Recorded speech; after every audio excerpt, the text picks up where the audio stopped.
Good afternoon, Angeline. Good afternoon, ma'am, sir. Can you please introduce yourself? Yes, ma'am. I'm Angeline Cruz, 32 years old. I'm married. I have 3 children.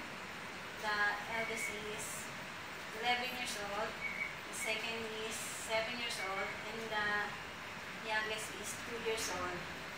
I'm college, but undergraduate. Bachelor Science, Business Administration, major in Management. I live in Malabon City, and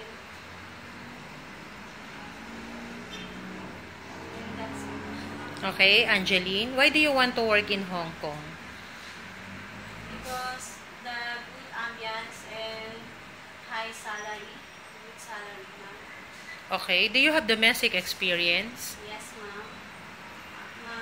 My sister, Reddy Alvarado, she has 2 kids, and I take her children because she works in other county. That's it. Okay. Do you know how to take care a newborn baby? Yes, ma'am. Okay. I will ask you some question. If your prospective employer cannot provide you Sunday off, is it okay for you? Yes, ma'am. Any kind of drug, food, or detergent you have allergy? No, ma'am. Are you afraid of pets, dog, or cat? No, ma'am. Are you prepared to follow your employer's rules and regulation? Yes, ma'am. Are you willing to wake up early in the morning and sleep late at night? Yes, ma'am. Are you willing to cut your hair short? Yes, ma'am. What are the qualities of being good domestic helper? Being responsible, what to do, and I'll do my best and be honest to my employer. Okay. Do you have a message to your prospective employer? Hi, good afternoon, ma'am, sir. I'm Angeline Cruz.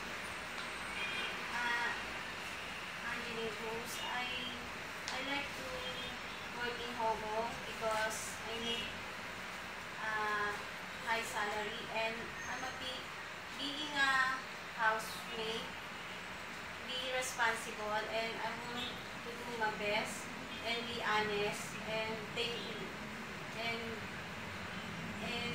I hope to see you soon in Hong Kong. Okay, thank you.